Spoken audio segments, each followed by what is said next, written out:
In the world of tech, some trends are just minor updates. But every once in a while, something comes along that completely rewrites the rulebook. Today, we're talking about one of those moments. We're diving into the brand new playbook for AI product strategy. What it's going to take not just to survive, but to absolutely dominate come 2026. A mass extinction event for AI products? I mean, it sounds incredibly dramatic, right? But here's the thing. It's already started. For the last couple of years, just slapping a chatbot onto your product was enough to seem cutting edge. Well, that era is officially over. The market has grown up, and if your product is just a thin layer over somebody else's AI model, you are on the endangered species list. So, what's behind this so-called great extinction? Well, the old playbook is failing because the very DNA of software is changing. We are moving from a world where AI was kind of this feature you bolted on to one where it's the very heart of the product itself. Think about it. Users they're tired of AI that feels like a clunky plugin. They now expect products to exist because of AI. The intelligence can't just be an add-on. It has to be the product's soul, woven right into its fabric from the very first line of code. And this brings us to a really critical concept for survival, the high inference advantage. As AI agents and new kinds of search become the main way we interact with the internet, products that don't offer some kind of unique, intelligent value won't just be ignored, they'll be completely invisible. The new AI gatekeepers literally won't even find you. So without this advantage, you're not just losing a customer, you're losing the chance to even get in the game. Okay, so to avoid extinction, we obviously need a new strategy. And that's where the AI native playbook comes in. And listen, this isn't just a few new tips, it's a fundamental rethinking of how we build, how we measure, and how we manage products in this new AI-first world. So what's the first rule of this new playbook? Get this. The classic MVP, the minimum viable product, is dead. We have to replace it with the MVI, minimum viable intelligence. The main question is no longer, hey, what's the smallest functional thing we can possibly ship? Instead, we have to ask ourselves, what is the absolute baseline of intelligence our product needs to have to be genuinely useful from the very first click? So for example, an old MVP travel app lets you book a flight from point A to point B. An MVI, on the other hand, understands I need a cheap weekend trip somewhere warm next month and comes back with 3 really smart options. Let's be real. If your AI feels dumb on day 1, there is no day 2. Your users will be gone in a heartbeat. The second huge mindset shift is in how we measure success. For years, we were obsessed with release velocity. How fast can we ship code? The new North Star metric is learning velocity. It's not about how fast your developers can code anymore. It's about how fast your system can learn from every single user interaction. And this intense focus on learning forces us to manage products in a totally different way. See, you're not shipping static features anymore. You are cultivating a living, breathing system. And that requires a completely new set of tools and mechanics. This new framework really stands on 3 pillars. First up, model observability. The whole black box AI thing is a no-go. You have to know why your AI is making the decisions it's making.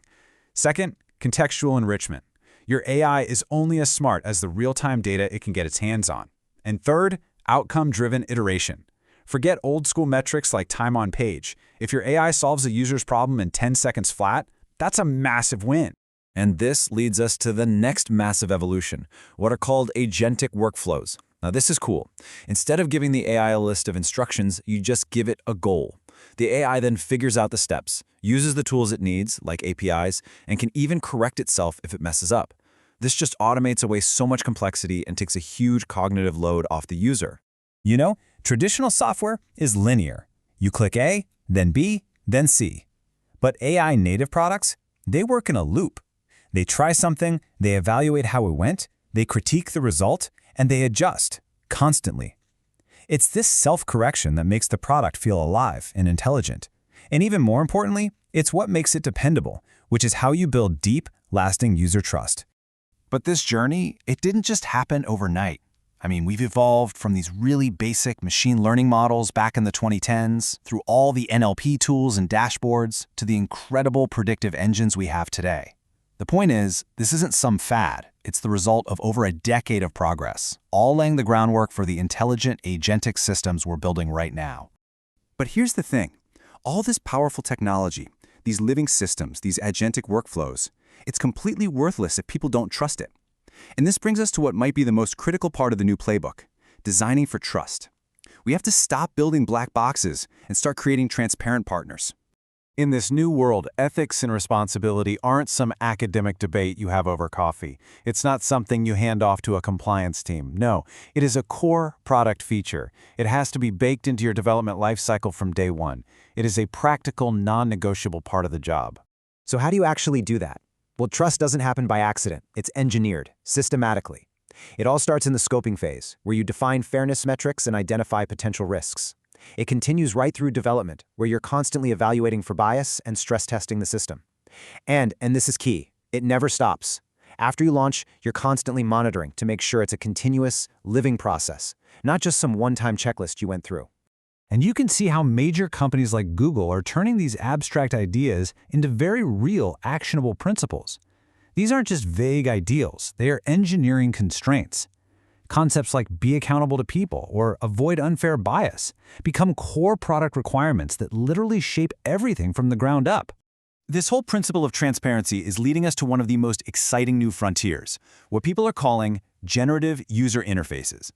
Just imagine a UI that morphs in real time based on what you're trying to do, anticipating your next step and showing you the right tool just before you even ask for it. By using these little subtle cues that show the AI is thinking, these interfaces make the intelligence feel visible and trustworthy. And that, right there, is absolutely key for keeping your users around. Okay, so let's put this all together. What does it actually take to win in this new landscape? What is the new definition of success in the AI native economy? I love this analogy because it frames it perfectly. In 2026, having a powerful AI model is just horsepower. It's table stakes. Everybody's going to have access to it. Winning is going to come from the pit crew, from that initial setup, the real-time telemetry you're getting from your users, and the constant, relentless calibration to changing conditions. It's a game of nonstop optimization. And what this new reality means is that making product decisions just got way more complex. Simple gut feelings, that's not going to cut it anymore. Instead, product managers have to use data-driven frameworks, like this prioritization matrix you're looking at, to weigh every single trade-off, balancing the benefits, like user adoption, against the costs, like development effort and operational risk. And all of this, the learning velocity, the trust, the calibration, it's all building toward one ultimate goal, the new competitive moat. And it's not a single killer feature. It's what we call cumulative intelligence. Your product learns and evolves with every single user, becoming so perfectly attuned to their specific needs that the cost of switching to a competitor and starting all over again becomes, well, unthinkable.